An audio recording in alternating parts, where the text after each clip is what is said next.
الحمد لله وكفى وسلام على عباده الذين اصطفى أما بعد فأعوذ بالله من الشيطان الرجيم بسم الله الرحمن الرحيم فأما من ثقلت موازينه فهو في عيشة راضية وأما من خفت موازينه فأمه هاوية صدق الله مولانا العظيم محترم و مکرم حضرات علماء کرام معزز حاضرین পর্দার আড়ালে পর্দানশীন মা ও বোনেরা,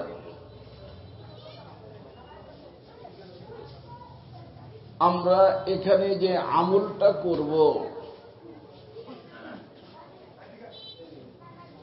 এটা আখিরাতের জন্য। কিসের জন্য? আখিরাতের জন্য। আর এখানে আমল আছে, হিসাব নাই। সামনে হিসাব হবে, আমল নাই। আর অর্থ এখানে যে আমরা আমলটা করব, এই আমলটা হিসাব হবে সামনের হায়াতে। আমাদের সকলকে, আলেম গায়রে আলেম, সবাইকে আল্লাহ দুইটা হায়াত দিয়েছেন। কয়টা হায়াত?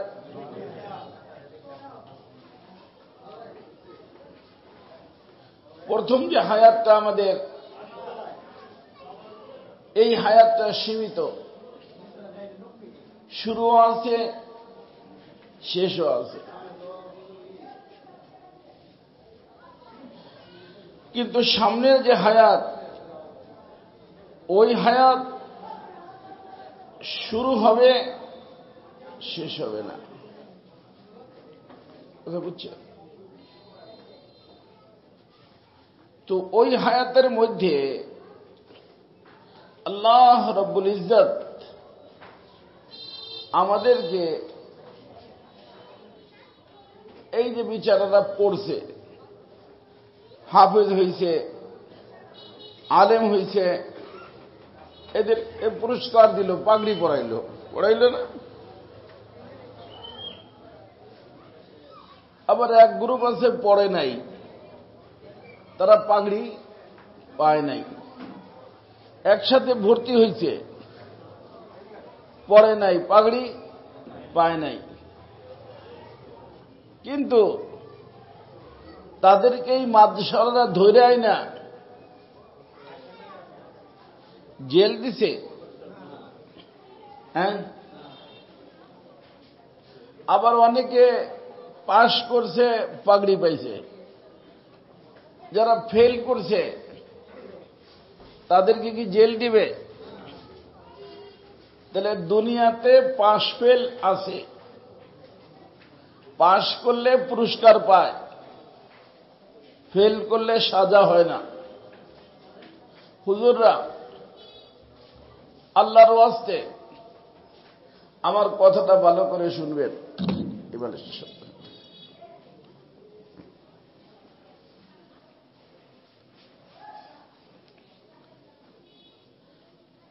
কিন্তু আখিরাতে আল্লাহ,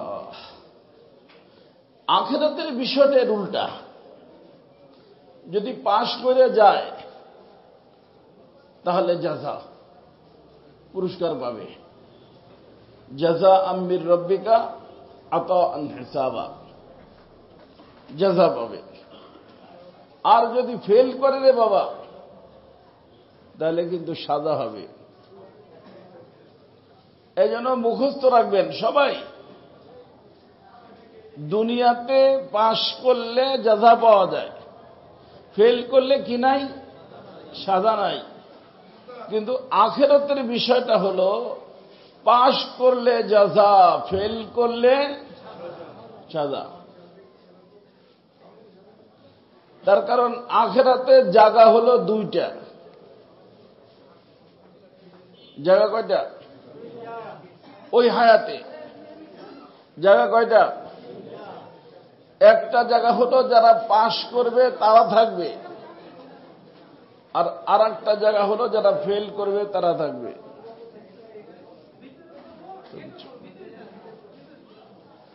পাশ করা মানুষ যেখানে থাকবে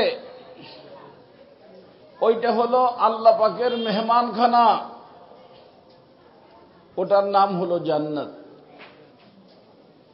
আর যারা ফেল করবে ওরা যেখানে থাকবে ওইটা হলো আল্লাহ পাকের জেলখানা। আল্লাহ পাকের জেলখানা কি হবে? সাজা হবে। তাহলে পাশ করলে জাযা, ফেল করলে কোথায়? আখিরাতে। একজন মানুষ আলেম হইল, ও যদি পাশ করে যায় প্রথম নম্বরে নিজে জান্নাতে যাবে, শত শত মানুষকে সুপারিশ করে জান্নাতে নিয়ে যাবে। একজন হাফিজ সাহেব পাশ করলো ওইখানে, এখানে না ওখানে, নিজে জান্নাতে যাবে, আল্লাহ ওরে 10টা এনওসি ধরা দিবেন যে যাও তোমার ফ্যামিলির যে সমস্ত লোকগুলোর জাহান্নাম ওয়াজিব হয়ে গেছে এরকম যার যার হাতে তুমি এনওসি দিবা তারা জাহান্নাম থেকে উঠে জান্নাতে চলে যাবে, যদি সে পাশ করে। কথা বুঝছেন? আর যদি ফেল করে কজনে নিয়ে যাবে? সে তো নিজেই যাবে না, বরং সে যাবে কোথায়? যেখানে সাজা দেয়। হেরের নাম কি? কারণ একটা হলো জাযা, একটা হলো সাজা। পাশ করলে জাযা, ফেল করলে। পাশ যে কোনো ব্যক্তি করতে পারে, ফেলও যে কোনো ব্যক্তি করতে পারে। একজন আলেম পাশ করলো প্রথম নম্বর জান্নাত, ফেল করলে প্রথম নম্বর জাহান্নাম। একজন শহীদ পাশ করলে প্রথম নম্বর জান্নাত, ফেল করলে জাহান্নাম। একজন দানবীর পাশ করলে জান্নাত, ফেল করলে জাহান্নাম। তাহলে বোঝা গেল যে আখিরাতের পাশ ফেল অনেক গুরুত্বপূর্ণ, অনেক গুরুত্বপূর্ণ। বোঝেন নাই? আল্লাহ তাআলা বলেন লা ইয়াস্তাবি আসহাবুন নারি ওয়া আসহাবুল জান্নাহ, আসহাবুল জান্নাতি হুমুল ফাইজুন। ও আমার বান্দারা, একটা হলো জান্নাতি মানুষ আর একটা হলো জাহান্নামী মানুষ। যারা জান্নাতি ওরা হলো পাশ করা মানুষ, এরা আরো যে ফেল করা জাহান্নামীরা এক না, বরং ওই হায়াতের শুরুতেই আল্লাহ পাক পাশ ফেলওয়ালাদেরকে বলবেন যে একসাথে ছিলা, দুনিয়াতে এক ফ্ল্যাটে থাকতা, এক বাড়িতে থাকতা, এক হাটে বাজার ঘাট করতা, আজকে আর এই সুযোগ নাই। পাশ যারা করবে তারা এক লাইনে, ফেল যারা করবে তারা আর এক লাইনে। পাশ যারা করবে তাদের ডান হাতে টিকিট জান্নাতের, আর যারা ফেল করবে তাদের বাম হাতে টিকিট কোন জায়গার?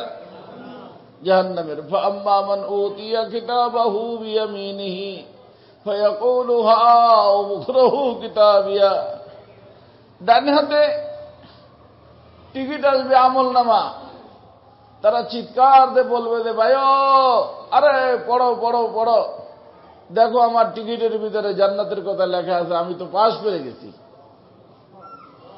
আর যদি ফেল করে ও চিৎকার দিবে, ইয়া লাইতানি লাম উতা কিতাবিয়া, হায় আফসোস, যদি আমার পাশ ফেলের ঘোষণাই না হইতো, তাহলে আমি এরকম বাম হাতে টিকিট পাইয়া জাহান্নামের অধিবাসী হইতাম না, আজকে আমার জাহান্নামে যাইতে হইতো না। তো এখানে পাশ ফেলের চিন্তা করো আর না করো রে বাবা, ওখানে চিন্তা করতে হবে।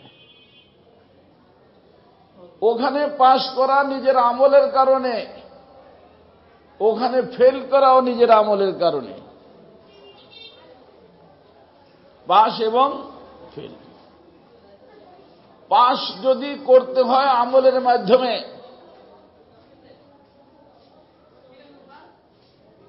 তিনটে জিনিস লাগবে। কয়টা জিনিস? এক নম্বর, পাশ করার জন্য যেটা লাগবে সেটা হলো ঈমান লাগবে। ঈমান না হইলে কোনো ব্যক্তি কি করবে না? পাশ করবে না। ঈমান লাগবেই। আর আল্লাহ রাসূল বলছেন, কিয়ামতের পূর্বে মানুষ সকালবেলা মুমিন হবে, বিকেলবেলা কাফের হয়ে যাবে, ঈমান নষ্ট হয়ে যাবে। আগের জমানায় যে আপনারা মানুষ যারা আছেন, আমাদের মহিলারা শাড়ি, ব্লাউজ, ছায়া, পেটিকোট যেটাকে বলে, এগুলো পড়তো, তাই না? যুগ যুগ ধরে পড়ছে। এখন কি পরে? থ্রি পিস পরে, এক ডিজাইনের পরে। দেখা যায় একটা লোক টাকা পয়সা খরচ করে একটা ডিজাইন বানায়, তারটা মার্কেটে আসার আগে তার নকল কপি বেরিয়ে যায়। বুঝেন নাই? ওটা একদিনে বিক্রি হয়, পরের দিন আর বিক্রি হয়, পুরান ডিজাইন।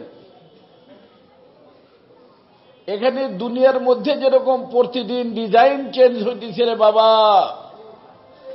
আল্লাহ রাসূল বলেন কিয়ামতের পূর্বে মানুষের ঈমান এরকম দুর্বল হবে যে সকালবেলা মুমিন হবে, বিকেলবেলা কাফের হবে। অনেক বেশি সতর্ক থাকতে হবে, হুজুর দ্বারা সতর্ক থাকতে হবে। হুজুর মানুষ বিক্রি হয়ে যাবে। হুজুর মানুষ কি হয়ে যাবে?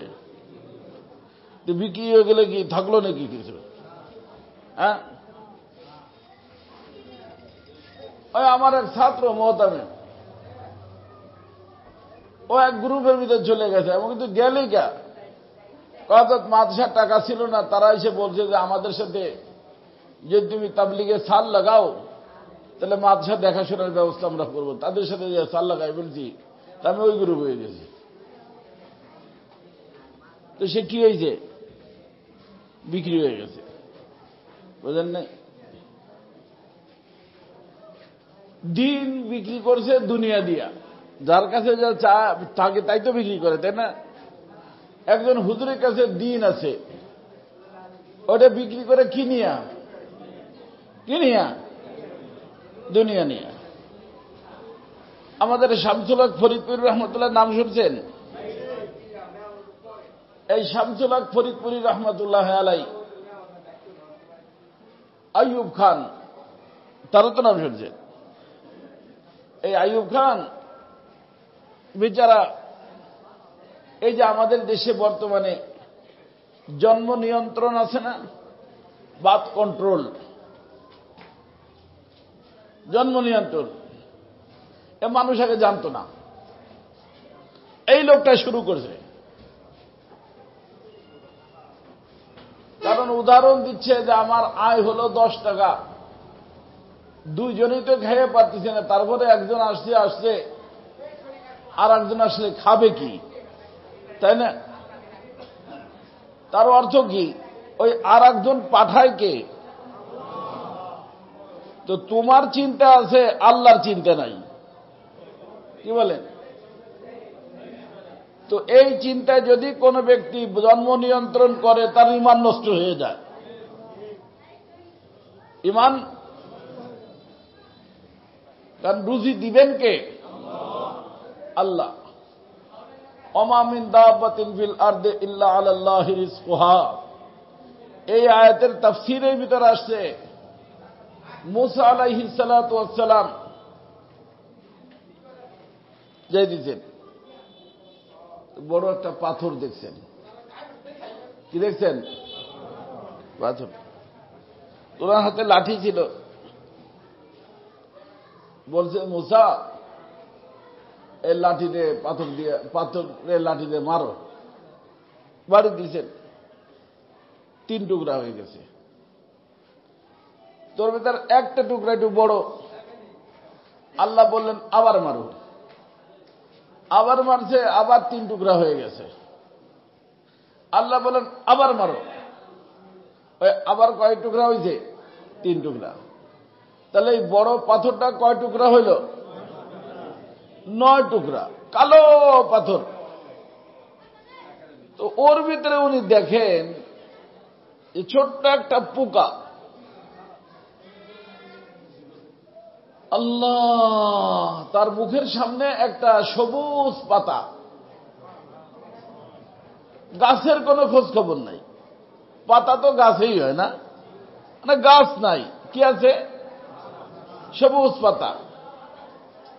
তো ওই যে ছোট্ট পোকাটা ও খায়। আর আমার মতো আপনার মতো না, ও খাইয়া জিকির করে। কি করে? জিকিরটা কি করে? তাফসীরের ভিতরে সুবহানা মান ইয়ারানি ওয়া ইয়ারিফু মাকানি ওয়া ইয়ারযুকুনি ওয়া লা ইয়ানসানি। সুবহানাল্লাহ, বলে সুবহানাল্লাহ। আমার আল্লাহ আমারে চেনে, আমার আল্লাহ আমার অ্যাড্রেস জানে, ঠিকানা জানে যে আমি থাকি কোথায়। আল্লাহ যদি ঠিকানা না জানতো তো না খেয়ে পড়তো না। রিজিক দেয় কে? তো যে রিজিক দিবে সে তো ঠিকানা জানতে হবে। এই জন্য বলেন সে আমার ঠিকানা জানে, আর আমার রিজিকের ব্যবস্থা কন্টিনিউ করে যাচ্ছে। ওলা ইয়ানসানি, কখনো এরকম হয় নাই যে বিলম্ব করে আইসে বলছে সরি, আমি বড়দেরকে নিয়ে ব্যস্ত হয়ে গেছিলাম, অমুকখানে বড় সমাবেশ ছিল, সেই কারণে তোমার রুজি একটু দিতে দেরি হয়ে গেছে, সরি। এরকম কখনো বলার প্রয়োজন হয় নাই। যখন আমার প্রয়োজন তখন আমার খোদা, আমার মালিক আমাকে রিজিক দিয়ে যাচ্ছে। সুবহানা মান ইয়ারানি ওয়া ইয়ারিফু মাকানি ওয়া ইয়ারযুকুনি ওয়া লা ইয়ানসানি। মুসা আলাইহিস সালাম কানে শুনতেছেন। কার জিকির? পোকার দিকে। থাকে কোথায়? পাথরের ভিতরে। তো আমাদের খোদা কাউরে বলে না, রুজি দিয়ে যাচ্ছে, দিয়ে যাবে। তো ওটার মাথার ভিতর ঢুকছে যে এত মানুষ এলে খাবে কই থেকে? মানুষ যে বানাইতেছে সে খাওয়াবে। আপনার বাসায় যদি একজন মেহমান দাওয়াত দেন, খানার ব্যবস্থা কইরে দাওয়াত দেন না না কইরে দাওয়াত দেন? হ্যাঁ, রিক্সাওয়ালা যদি হয় পয়সা জমায়, কয় আমার এখন কিছু পয়সা হয়েছে, হুজুর একটু দাওয়াত দে। তো রিক্সাওয়ালা তো মেহমানদারির ব্যবস্থা কইরে দাওয়াত দেয়, আর আল্লাহ তাআলা বান্দারে বানায় মেহমানদারির ব্যবস্থা করে না। ব্যাকুল আল্লাহ আমাদের। এই জন্য রুজি কই থেকে আসবে এই চিন্তা করে জন্ম নিয়ন্ত্রণ করা হারাম। হ্যাঁ, অনেক সময় মহিলাদের বাচ্চা হইলে, বাবু হইলে দুর্বল হয়ে যায়, অসুস্থ হয়ে যায়। এই জন্য যদি আপনি চিন্তা করেন ডাক্তারের সাথে পরামর্শ করে যে প্রতি বছর বাবু হইলে দুর্বল হয়ে যাবে, বাচ্চারে ঠিকমতো খাওয়া দাওয়া দিতে পারবে না, পুষ্টির অভাব হবে, সেও কষ্ট পাবে, আবার বিবিও ক্ষতিগ্রস্ত হবে। এই জন্য অক্ফা দিয়া বাচ্চাকেও দেরি করতে চায়, জায়েজ আছে। কথা কি বুঝছেন? কিন্তু শর্ত হল স্বামী স্ত্রী ছাড়া তৃতীয় কোনো ব্যক্তির গোপন স্থানকে দেখানোর প্রয়োজন না হয়। তার অর্থ লাইগেশন জায়েজ নাই। তো এই আইয়ুব খান যখন এই কাজটা শুরু করে তো প্রথম হাত করতে হয় কারে? হুজুর গো। এটা আইয়ুব খানও জানতো, কিন্তু আমাদের মানুষ বর্তমানে এটা ভুলে গেছে যে শরিয়াত জানে কারা? হুজুররা, তাই না? বর্তমানে আমাদের লোকেরা কয়েকদিন তাবলিগি ঘুরে গেলে বলে আমরাও জানি। তোমরা কি জানো মিয়া? শরিয়াত জানে হুজুররা, কোরআন হাদিস পড়ছে তারা। তোমরা যেইখানে ঘোরাঘুরি করছো, লেখাপড়া করছো, ইউনিভার্সিটি বা দেশ বিদেশ মাস্টার্স করছো, ওর কোন জায়গায় দিনের কথা নাই, দুনিয়ার কথা আছে। ব্যাংক কিভাবে পরিচালনা করতে হবে, দেশ কিভাবে পরিচালনা করতে হবে, এগুলো আছে। আখিরাত কিভাবে বনবে এ কথা নাই। কোন স্কুল কলেজ কোন জায়গায় থাকলে আমারে বলতে পারেন, ঢাকা ইউনিভার্সিটি থাকলে বলতে পারেন, নাই। কথা বলেন না, আমি কথা শেষ করে দিচ্ছি, কথা বলেন না। তো হযরত সদর শাহ রহমতুল্লাহ আলাই, শামসুল হক ফরিদপুর রহমতুল্লাহ আলাই 3 লাখ টাকার একটা চেক নিয়ে, কিছু দরবারি মোল্লা থাকে, দরবারি মোল্লা। দরবারি মোল্লা চেনেন? তারা ওই দরবারে যাওয়ার জন্য পাগল থাকে যে কোনোভাবে কোনো একটা কিছু হইতে পারি কিনা। আমাদের আকাবেদেরকে হইতে বলছে, বলছে না আমি পারবো না, না পারলে কিন্তু জেল দিব। জেলতে যাইতে রাজি, পদ নিতে রাজি নাই। এ ছিল আমাদের আকাবেররা। আর এখন পদের জন্য ঘোরে। কালকে নীলফামারী ছিলাম, তো আমার ছেলে দেখাইল আমাদের হুজুররা এবং অন্য ধর্মীয় গুরু তাদেরকে আমাদের প্রধান উপদেষ্টা নিয়ে মিটিং করছেন না? হ্যাঁ, ওই ধর্মীয় গুরুর ভিতরে আমাদের হুজুররাও আছে। কিছু হুজুর আছে ওই কোনায় দাঁড়াইতে হবে, তার দাঁড়াইছে, মাথা নিচের দিকে দিয়ে দাঁড়া দিয়েছে। এরম ধর্মীয় গুরু ওখানে আছে। আবার এরম ধর্মীয় গুরু আছে যে মহিলাকে ধাক্কায় ঢুকাইয়া সামনে আসতেছে। আমার বলতে হবে, ক্যামেরার সামনে আসতে হবে, ভাইরাল হতে হবে। দোনো ধরনের ধর্মগুরু আছে। কথা বুঝছেন?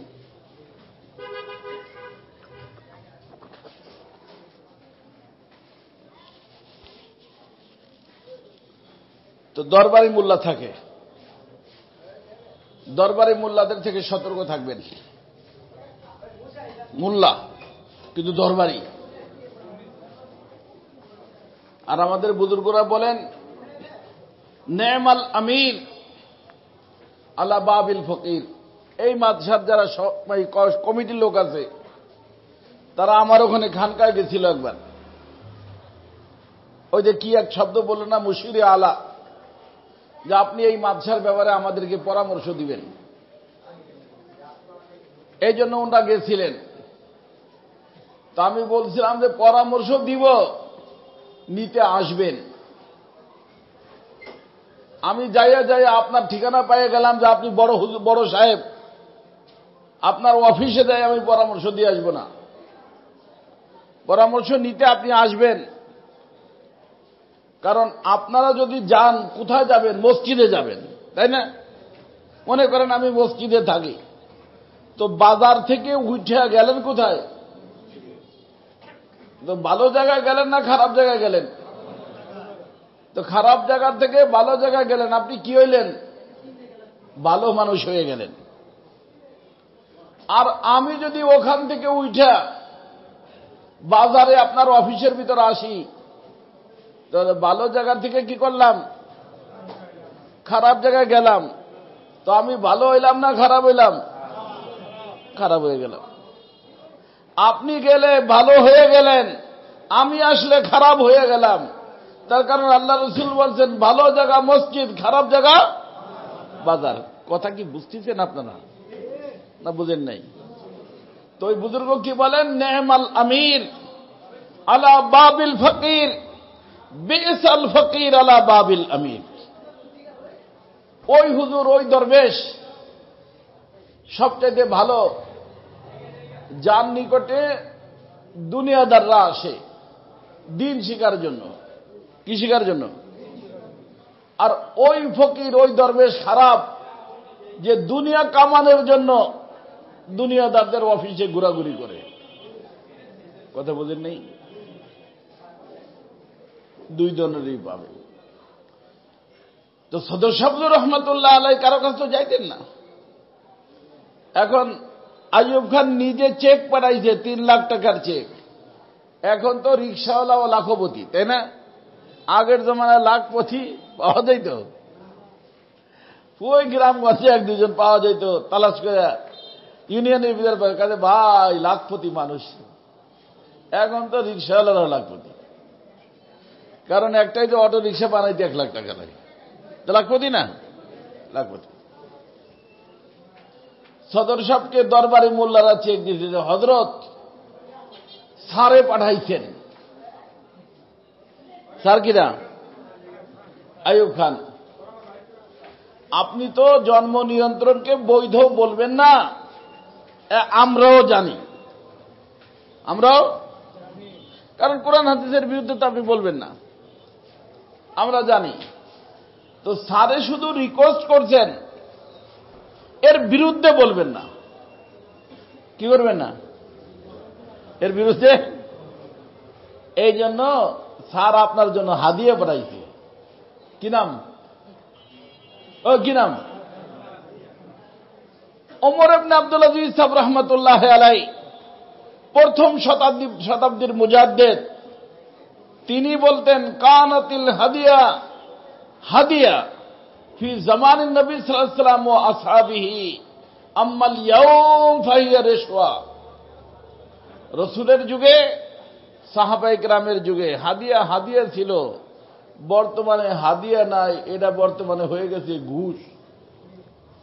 কি হয়ে গেছে? আর যে ঘুষ দেয়, যে ঘুষ নেয়, দনজন জাহান্নামী। হযরত শামসুল হক ফরিদপুরি রহমতুল্লাহ আলাই চিৎকার দিয়া বলছেন, ওই শোনো, উঠাও, লয়ে যাও চেক। আর আইয়ুব খানকে বলে দিও যে টাকা দিয়া গরু ছাগল কেনা যায়, টাকা দিয়া মানুষ কেনা যায় না। কথা কি বুঝছেন? টাকা দিয়া মানুষ কেনা যায় না। নীতি আগে সবার ভিতর ছিল, এখন তো সব নেতা বিক্রি হয়ে যায়। দেখা যায় যে কে বেশি কি দেয়, সুযোগ সুবিধা কে দেয়। আগের জমানায় নেতারা সুযোগ সুবিধায় বিক্রি হইত না, এ শুরুর থেকে শেষ পর্যন্ত এক পার্টি করে যেত। এখন এক পার্টি করে, যার কারণে তারা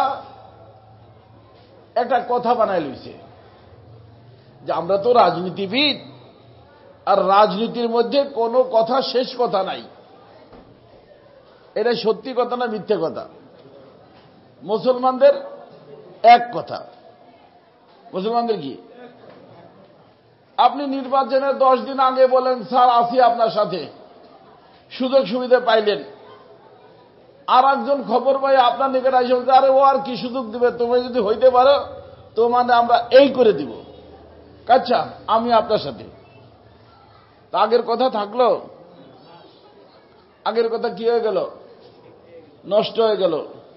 এইটা ভালো মানুষের লক্ষণ না খারাপ মানুষের লক্ষণ? হ্যাঁ, তো রাজনীতিতে শেষ কথা নেই মানে কি রে বাবা?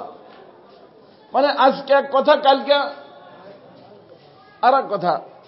তো আজকে এক কথা, কালকে আর এক কথা বললে তো তার নিজেরই কোনো ঠিক ঠিকানা নাই। সে আবার তোমার নেতৃত্ব কি দিবে? এরকম হুজুররাও আম মানুষ বর্তমানে শেষ করতে। মুসলমানের এক কথা, মুসলমানের কি এক কথা। বাইতুল মুকাররমের খতিব হোক আর যে এই মসজিদের খতিব হোক, কথা কয়টা? বাইতুল মুকাররমের খতিবগিরি বাঁচায় রাখার জন্য ওই আব্দুল মালিক সাহেব যদি কোরআন এবং হাদিসের বিরুদ্ধে কিছু বলে, শেষ কথা। বোঝেন নাই? সব কি হয়ে যাবে? ভাই এটা হেকমত, হেকমত টেকমত কিছু নাই।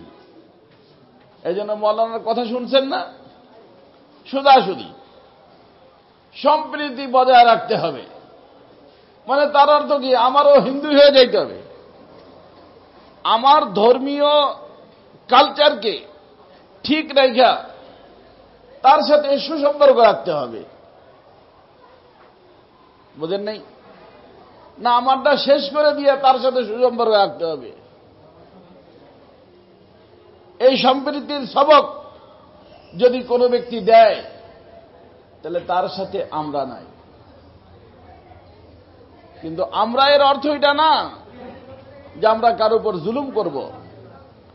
আমাদের ধর্মীয় রীতিনীতি আমরা মানব, এতে কেউ কোনো বাধা দিবে না। তাদের ধর্মীয় রীতিনীতি তারা মানবে, আমরা তাতে কি দিব না? বাধা দেব না। এ দেশ আমাদেরও, দেশ তাদেরও। এদেশের নাগরিক তারাও, এদেশের নাগরিক আমরাও। সুন্দরভাবে দেশকে সবাই মিলে গড়ব, এই হলো সম্প্রীতির অর্থ। এটা না যে কালকে আপনি মন্দিরে যাইয়া পূজা দেওয়া শুরু করে দিবেন, ভাই আমরা ভাই ভাই, আমরা কি ভাই ভাই। কারণ শরীয়তের দৃষ্টিতে একজন মুসলমান যদি পূজা দেয় তাহলে তার ঈমান থাকে। তো এমন সম্প্রীতি না যে এই সম্প্রীতি আমার ঈমান নষ্ট করে দেয়। সম্প্রীতির অর্থ হল তার ধর্ম সে করবে, আমারটা আমি করব। সে যেরকম আমার কোরবানির গোশত খায় না, তার পাঠা বলি দিয়া পাঠার গোশত আমি খাবেন? হ্যাঁ, খাব না। কিন্তু তাদের ধর্মীয় রীতি যখন পাঠা বলি দিবে, আমরা যে বাধার সৃষ্টি করব না। মুসলমানদের দেশে পাঠা বলি দিচ্ছে, ওরা তার ধর্মীয় কাজ করতে দাও। আমাদের দেশের অনুযায়ী আমরা যখন কোরবানি দেই, সেখানে তাদেরও বলার কিছু নাই যে আমাদের মারে জব করে ফেলতিস। হ্যাঁ, তারা গোবর রুটির সাথে মিলাই খাইতে পারে, পেশাব গ্লাস ভরে খাইতে পারে, আর আমরা সেই মার একটু গোশত খাবো, পিটানি ঠেলা আমাদেরকে মারিয়ে ফেলবে। এটা কোন সম্প্রীতি হইল? কথা বোঝেন নেই? এই জন্য বলে হুজুরে বলছে, হুজুররা সব কথা বুঝে শুনে বলে না। কালকে ওই নীলফামারী যেখানে আমি ছিলাম, আমার আগে যে হুজুর বয়ান করতেছে, বয়ান করে হুজুররা যাওয়ার সময় আমার সামনে মাথাটা আনে, হুজুর একটু ফুদে দেন। তো ওই হুজুর আসছে, আমি আসি জানে, হযরত একটু মাথায় ফুদে দেন। তাই বললাম যে বাবারে ফু তো দিব, বয়ান যখন করেন কোরআন হাদিস থেকে করবেন, পিছের থেকে কোরআন হাদিস থেকে করবেন। কারণ সেই হুজুর বয়ানের ভিতর বলতেছিল, চট্টগ্রামে আমাদের একজন মুসলমান ভাইরে এই হিন্দুরা মেরে ফেলছে, যেখানে যেখানে হিন্দু পাবেন ধরে জব করে ফেলবেন। দেখছেন কেন না? কিসের ভিতর বলে? ওয়াজের ভিতরে। মুসলমানের মারছে একজন, জব করবেন কারে? আপনার প্রতিবেশী যেখানে তারে পাবেন তারে। এইটা কি আমাদের কোরআন বলছে? এইটা কি হাদিস বলছে? আরে হাদিস তো এইটা বলছে যে তাদের সাথে যদি যুদ্ধ লাগে, কি লাগে, আর এই যুদ্ধের ময়দানেও যদি সে পড়ে লা ইলাহা ইল্লাল্লাহ যদি পড়ে, রাসূল বলেন খবরদার, তরবারি উঠেইছ নামাও, আর তার শরীরে লাগবে না। আর শোনো, যদি তোমার তরবারি তার শরীরে লাগে, সে ক্ষতিগ্রস্ত হয়ে যায়, তাহলে একটু আগে কলমা পড়ার আগে তারে যেরকম মারা যায় ছিল, কলমা পড়ার পরে যদি তুমি তারে মাইরে থাকো, এখন তোমারও মারা যায়। কথা কি বুঝছেন? তোমারে মারা কি জায়েজ। এরকম ঘটনা সাহাবীর যুগে ঘটছে। সে লা ইলাহা ইল্লাল্লাহ পড়তেছিল আর তারে মারতেছিল। আল্লাহ রসুলের নিকটে সংবাদ আসছে, আল্লাহ রসুল ডাকলেন, ডাকার পরে বলে যায়, মিয়া ও তারে মার লাগা। হযরত, ও কলমা পড়ছে, কলমার মহব্বতে পড়ছে, ও তো জান বাঁচানোর জন্য পড়ছে। কি বাঁচানোর জন্য? আল্লাহ রসুল বললেন যে হাল্লা শাকাক্তা কলবাহু, মিয়া তুমি তার যে দিল ফাইড়ে দেখছো, যে তার দিলের ভিতরে কি কারণে পড়তেছে, ফাইড়ে দেখে কেউ? এটা দিলের খবর না উপরের খবর? উপরের খবর। তো দিলের অনুযায়ী না সিদ্ধান্ত হবে।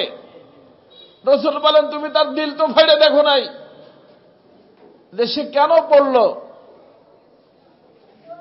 এরপরে আল্লাহ রসুল সাল্লাল্লাহু আলাইহি ওয়াসাল্লাম ওই যেই লোক মরছে সেই লোকদেরকে মুসলমানদের পক্ষ থেকে ক্ষতিপূরণ দান করছে। তো ইসলামের উপরে চলারে বাবা একটু কঠিন।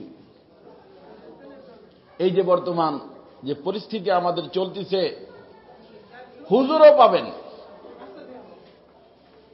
বয়ানের ভিতর বলে দিবে, যেখানে পাবেন সেখানে মারবেন, জায়েজ নাই। যেখানে পাবেন সেখানে মারবেন। যে তারা যারা আছে আমাদের এলাকায়, আমাদের সাথে মিলেমিশা আছে, তারা কি আপনার ঘরে আগুন লাগাইছে? তা আপনি তার ঘরে আগুন লাগাবেন কে? কি জন্য লাগাবেন? হুজুরে কইছে। হুজুরে বললেই হবে না, হুজুরের বলাটা কোরআন এবং হাদিসের মাধ্যমে হইতে হবে। মনে থাকবে, কোরআন এবং কোরআন হাদিসের আলোকে হুজুর যখন কথা বলবে, সেই কথার দ্বারা ফিতনা হবে না। এই জন্য আমাদের ইলিয়াস সাহেব রহমতুল্লাহ আলাইহি বলতেন, হক বাত, হক তরিকা, হক নিয়ত।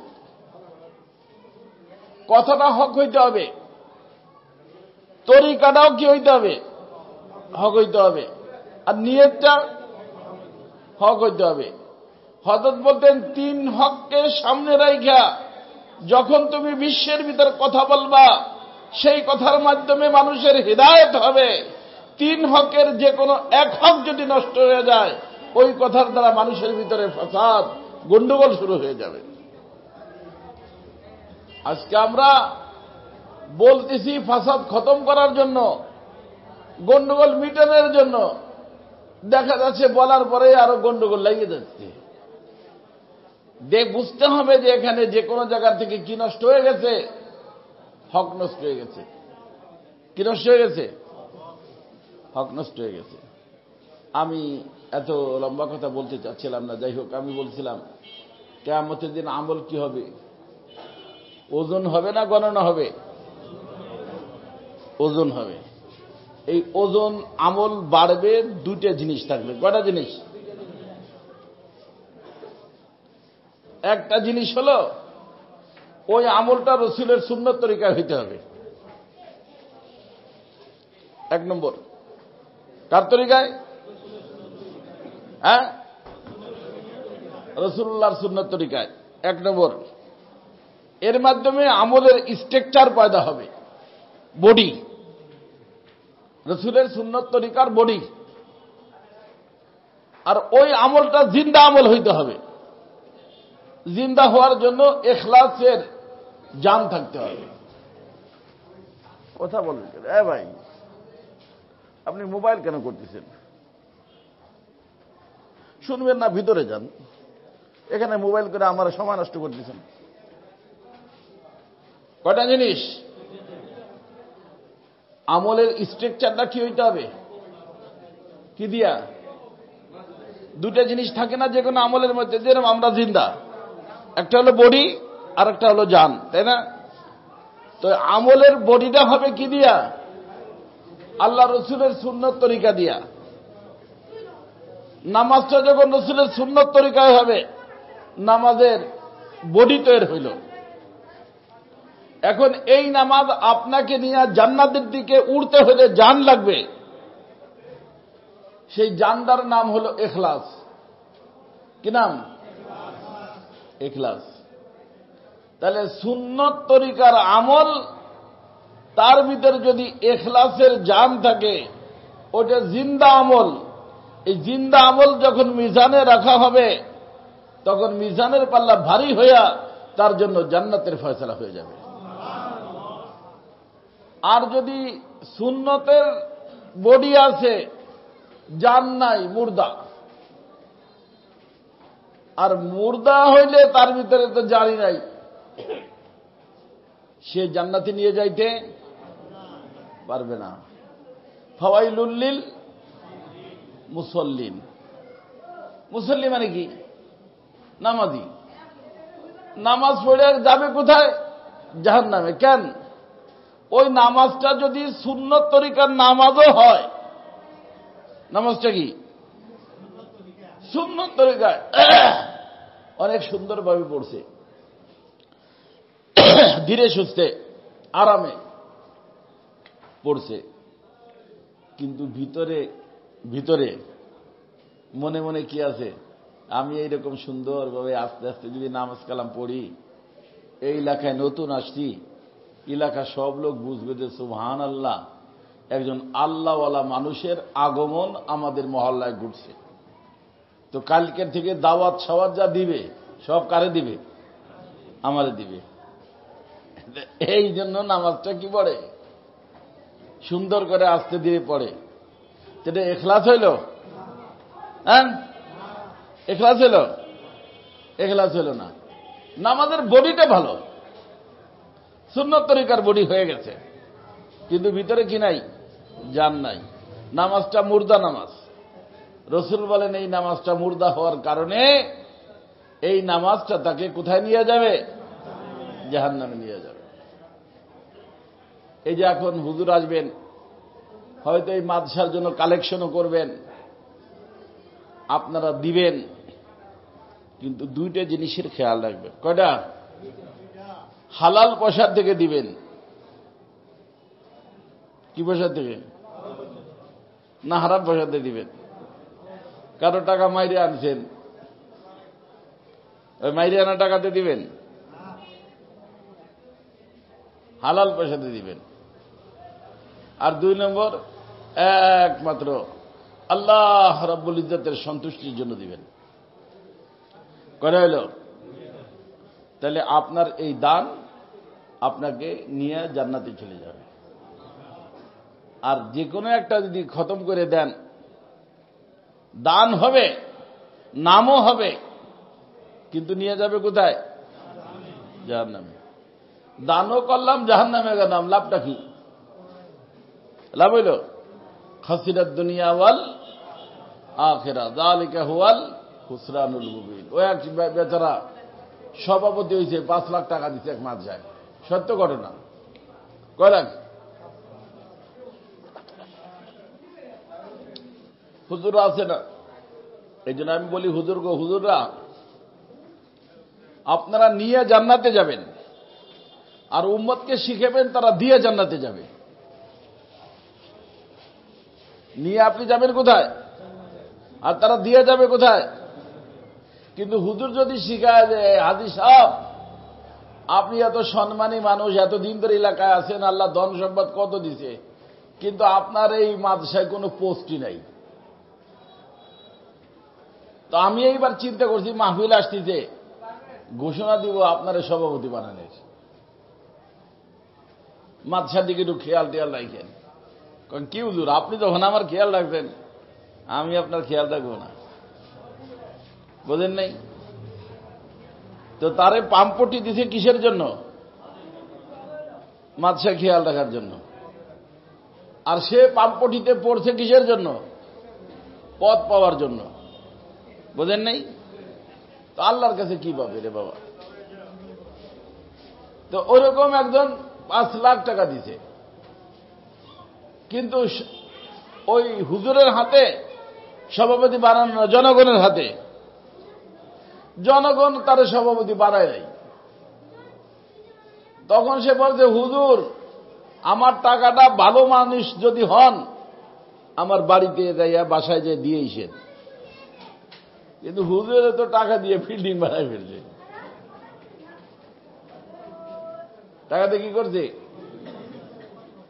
এখন সে খবর পাড়া টাকা নিয়ে আসেন, তা নাহলে আমি কেমন মানুষ। আরে আজকে মুসলমানদের মুখ দিয়ে এই সমস্ত কথা বের হয় যে আমি কেমন মানুষ, মানে পিছনের কথা স্মরণ করায় যে আমি এরকম ছিলাম না, টুপি মাথায়ওয়ালা না, দাড়িওয়ালা না, আমি ছিলাম ডাকাত, আমি ছিলাম সন্ত্রাসী। সেই পিছনের অবস্থা কিন্তু দেখাই দেব হুজুর, বলে না? বর্তমানে হুজুররাও বলে যে আমরা ডাকাত, আমরা সন্ত্রাসী। তাবলিগে যাইয়া হুজুর হয়েছি, মনে করছে হুজুর আমরা যা তাই আছি, আমরা মানুষকে মারতে জানি। লা হাওলা ওয়ালা কুওয়াতা ইল্লা বিল্লাহ। তাহলে তওবা হইল? তওবা হইছে?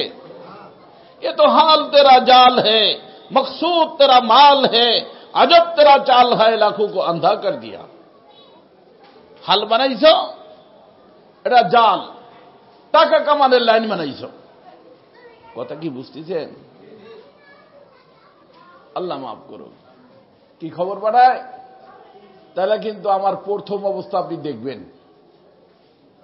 আর আমার এক মুরিদ বিচারা, হ্যাঁ তো এক ঘটনা ঘটেই গেছে। ইমাম সাহেব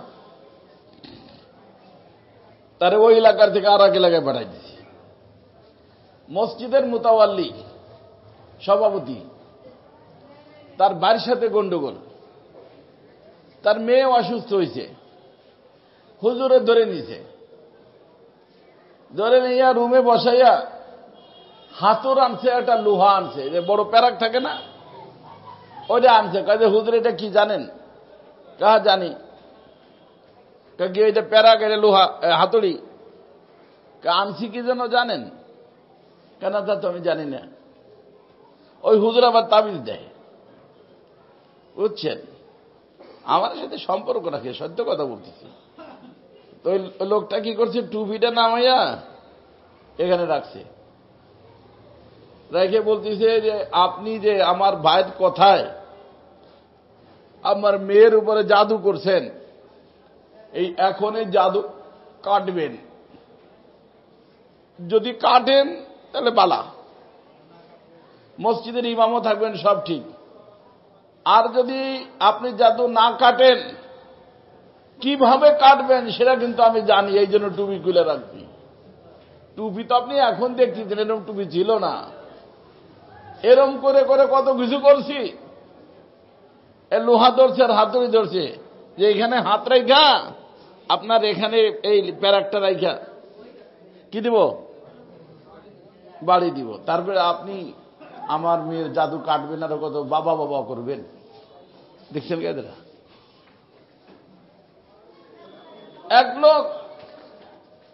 এক লোকরে ধরে নিয়ে আসছে, থাকে না সন্ত্রাসী মানুষ।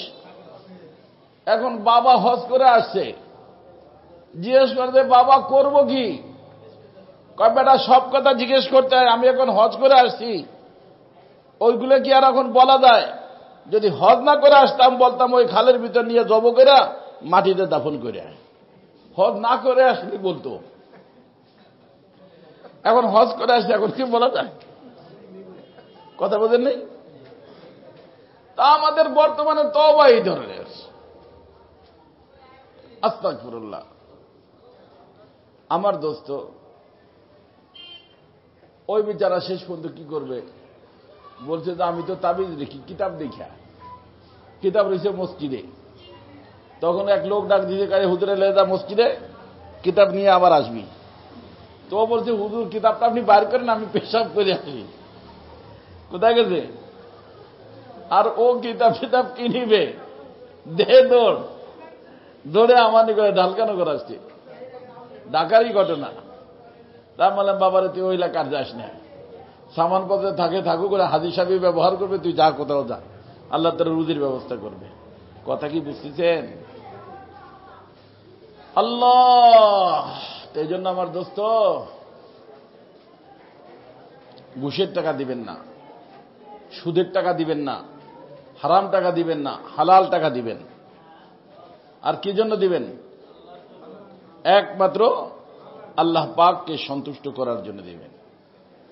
তো যে কোনো আমল যদি সুন্নত তরিকার বডি হয় আর ইখলাসের জান হয়, ও জিন্দা আমল হয়, এরকম জিন্দা আমল যদি একটা খেজুর দান করা হয়, রসুল বলেন ওই এক খেজুরে সেই ব্যক্তিকে জান্নাতে নিয়ে যাবে।